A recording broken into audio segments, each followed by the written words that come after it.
for joining us. I'm Georgia Richards. And I'm Jay Brumsey. Happy homecoming, Ouachita. Yes, happy homecoming. Lots of events are taking place for this weekend, and I'm hoping for sunny skies. Kaylin, what is our homecoming weather forecast looking like? Thank you, and hello, Ouachita weather watchers. Good news, it feels like fall with lows as cool as 52. The high today is 85 with a low of 54, and tomorrow has a high of 90 and a low of 58. Friday's high is 83 and the low is 54. Bring a jacket to the homecoming game on Saturday because the temperature is dropping with a high of only 76 and a low of 52. Sunday's high is back up to 81 with a low of 54. The sun is here to stay next week too, and Monday's high is 80 and the low is 56, and Tuesday is bringing a high of 81 and a low of 55. The weather sure makes for a perfect homecoming week. Soak in these cool fall mornings and cool nights that will accompany your memories. Predictions are by AccuWeather. Back to you in the studio.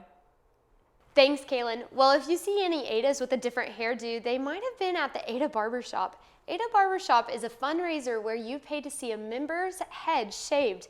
Brock Ingold attended this event. Brock, did you have to get your head shaved? This past week, Ada held their second annual barbershop. Though this tradition is only 1 year old, the attendance has been spectacular, and it appears that this will be a recurring tradition for years to come. Last year, it was Jack Webb, who was the social chair at the time, and a couple other guys in the club, and they were anticipating all of the new members who were about to get their head shaved, which was a tradition that Ada had been doing for a long time. And Janae told Jack, you should make an event out of it. You should try to raise money. They had 8 guys line up, shaved heads, and we raised a good bit of money. This year, we had 10 people sign up to do it, and we spread the word. People showed up, people popped out, and we got over $600. Future events for Ada include Date Auction and Ada Formal. With these events in line after a successful tune season, it's shaping up to be a very eventful semester for Ada. For Ouachita News, I'm Brock Ingold. Thank you, Brock. Last week, Arkadelphia hosted the Festival of Arts, an event that combined food, community, fun, and of course, art. Haley Short has more. Today, I'm here in downtown Arkadelphia, where the second annual Festival of the Arts is taking place. From musical guests to great food, it's a place for everyone. We're really here to highlight the local artists, though. Let's see what people have to say. The festival featured over 19 local artists selected from the area who had the opportunity to display and sell their pieces throughout the 2-day event. Here's just a clip of one of the performers from this weekend's festival.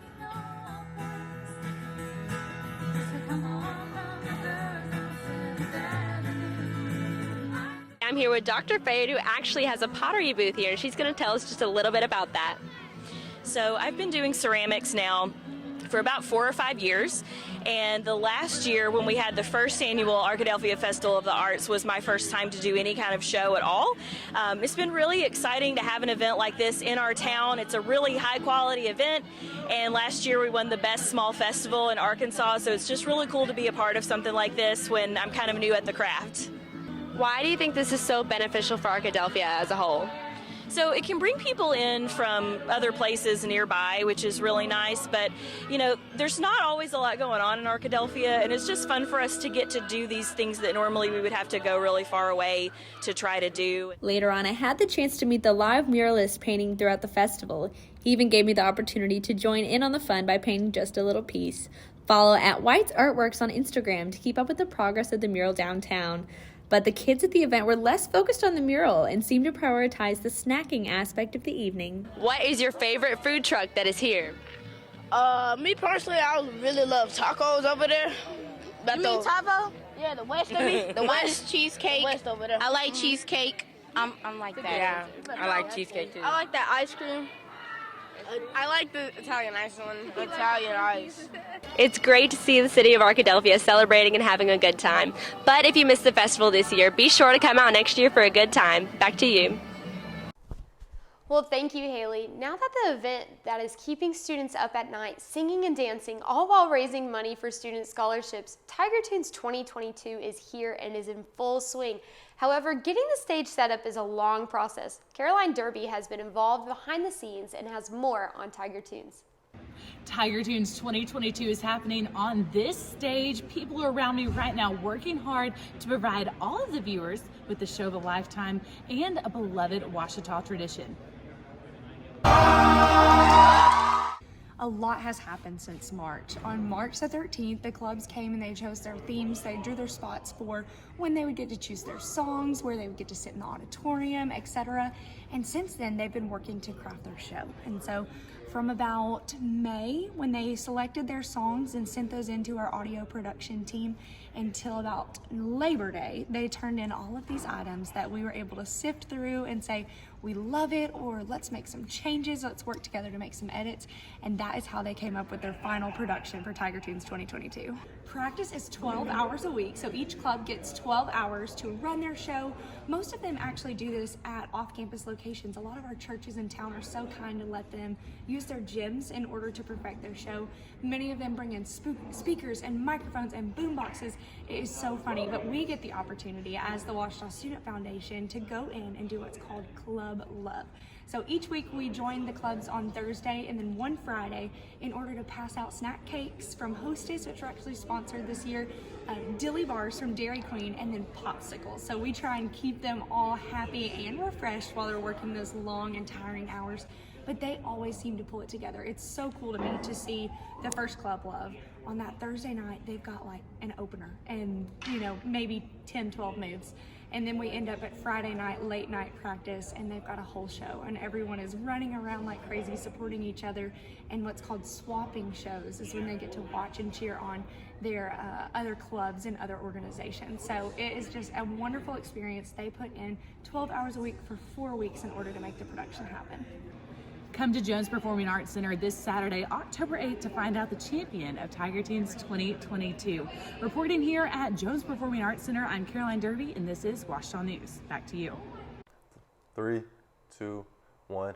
Tiger Tunes is an event you will not want to miss.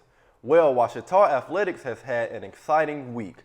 Jill Parsons has our Roar Rundown. I'm Jill Parsons, and welcome to the Roar Rundown. Homecoming is quickly approaching. Let me catch you up on what's been happening in the world of Ouachita athletics.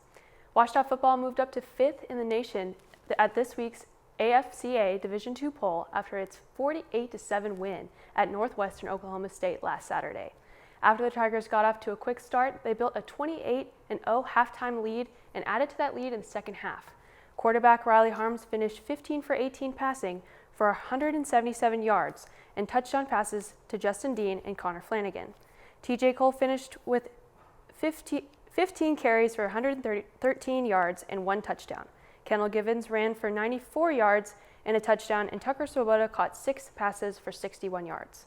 A highlight late in the game for Ouachita was Gabe Goodman kicking a 55-yard field goal, topping his previous best of 53 yards from the last year's Battle of the Ravine. The 55-yard field goal is the second longest field goal in the GAC history and the longest in Ouachita history. On Monday, Goodman was named GAC Special Teams Player of the Week. Special congratulations to Ouachita senior offensive lineman Peyton Stafford for being selected as a semifinalist for the prestigious William V. Campbell Trophy, college football's premier scholar athlete award. Ouachita is back at home for its 2 games, with the homecoming game versus Southwestern Oklahoma State set for a noon kickoff this Saturday at 8. It was a productive week for the Ouachita Tiger Sharks. Both teams picked up a dual wins over Hendrick and Loyola New Orleans. The women won 10 out of 13 events at Hendricks last Thursday to win the dual meet against the Warriors, 158-73. Of those 10 wins, Ouachita placed first and second in 7 and took the top 3 spots in 2 events. On Saturday, the women picked up a 170-87 win at Loyola New Orleans. They earned wins in 10 of 14 events, including 7 straight wins during one stretch of the meet. The women also took the top 3 spots in 3 events of the meet. On the men's side at Hendricks, the Tiger Sharks earned wins in 9 out of 13 events on their way to a 140-81 victory. Ouachita took first and second and third place in the 200 free and the 500 free. On Saturday, it was the same song, second verse, as the Tiger Sharks won 9 out of 14 events on the way to defeating Loyola with 181-78 victory. 5 events had Ouachita finishing in at least the top 3 spots. Both teams return home this weekend as they host a top 10 team in Oklahoma Christian Friday afternoon at Wagner Pool in Speck. Tiger Volleyball dropped 2 matches in Oklahoma last week, and they'll look to get back on track with 3 home matches at the end of this week. Ouachita will play conference matches on Thursday versus East Central and Friday versus Southeastern Oklahoma State, and then step out of conference play Saturday morning to face Austin College. The women's soccer team is sitting in second place in the GAC after defeating Northwestern Oklahoma State and tying Southwestern Oklahoma State on the road last week. Grayson Turner, Fernanda Valencia, and Ashton Inman scored goals in the win against Northwestern on Thursday.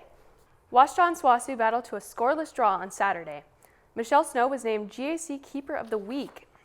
Ouachita men are on the road this weekend, and the women will face East Central on Sunday at Cluck Field.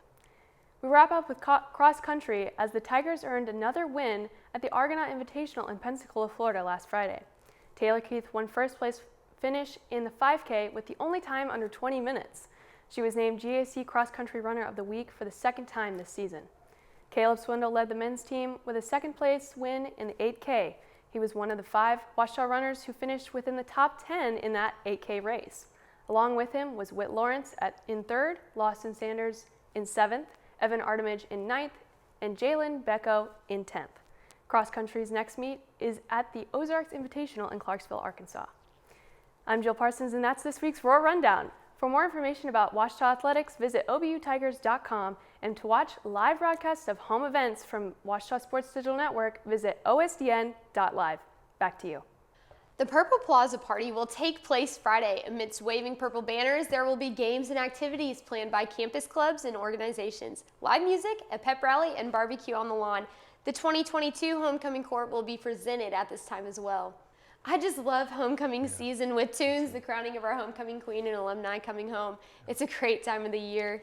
And I enjoy it too, and I can't wait for the rest of the week.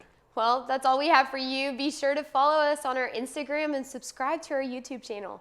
This is Ouachita News. Thanks for tuning in.